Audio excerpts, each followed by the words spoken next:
दिले होते की मी एक बॉटल घेते. घाबरत घाबरत मी सुद्धा दिली.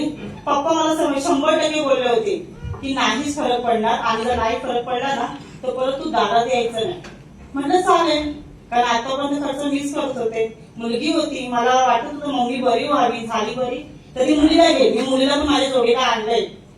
पण मला मम्मीने 8च दिवसात सांगितलं आणि जी माझी आई बोलत नव्हती ती बोलायला लागली. नुसती बोलत नव्हती, ती बेडवरून उठायला लागली. तिचं बघून मी एका दुसऱ्या लेडीला दिलं. ती गेले 12 वर्ष ती आई होऊ शकत नाही. तिला गर्भाशयामध्ये एवढा मोठा हे झालंय, ट्युमरची गाठ सांगितलंय.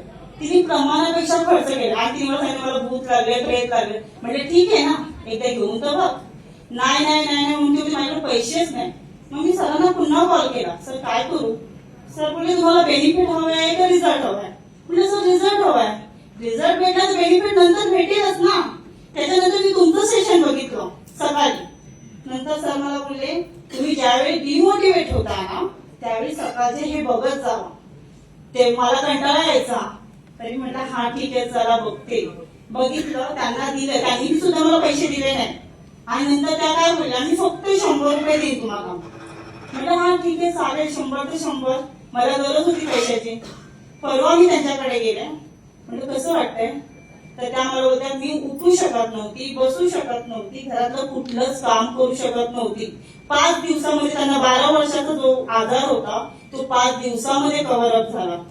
आणि तो एकच रिझल्ट नाही, माझी मुलगी आहे आता 1.5 वर्षाची आहे फक्त, तिला मी घेऊन आले सांगते. आणि तिला आणल्यानंतर आम्ही डॉक्टर केले. आता मला ऍडमिट करायची वेळ आली होती, माझ्याकडे पैसेच नव्हते. मी सरांना पुन्हा कॉल केला, सर काय करू? माझी मुलगी रात्रभर झाले खोकते आणि आपला जे आंबट आहे देऊ की नको देऊ? ते बोलले मॅडम द्या, तुम्ही 2 ml द्या, फरक दिसेल. जी खात पीत नव्हती ती खायला सुद्धा लागली, खेळायला सुद्धा लागली, फक्त एकदाच देऊ. आणि माझ्या मिस्टरना अजिबात भरोसा नव्हता. ते मला स्वतः बोलले या एटीव्हीवरती वगैरे म्हटलं कोण टाइमपास करेल? माझे एका ह्याचे पैसे सुद्धा सरांनीच भरले. सकाळपासून मी त्या सरांना अजून भेटली सुद्धा नाही. माझे मिस्टरच भेटले आणि मला ते बोलले की सर आलेत कोण. मला माहिती नाही इथं कुठे बसले किंवा काय, तेही नाही माहिती. त्यांनीच पैसे एका आयडीचे भरले, एका एलडीबीचे पैसे मी भरले आणि इकडे निघून आले. म्हणून मी रडते म्हणून ते खाली गेले. तर खास त्यांना हे सेशन ऐकायचं होतं, खास त्यांना हे शिकायचं होतं. ते रिक्षा चालवतात, रिक्षामध्ये इतकं हाय नाहीये. ते मला म्हणाले योगिता आपण हे आता करूया कारण ह्याच्यामध्ये रिझल्ट खूप छान आहे.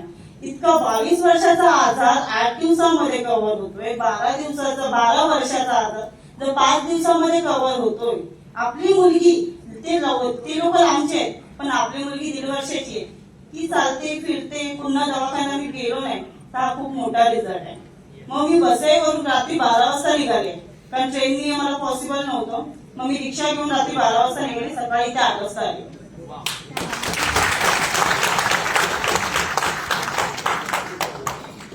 Thank you so much.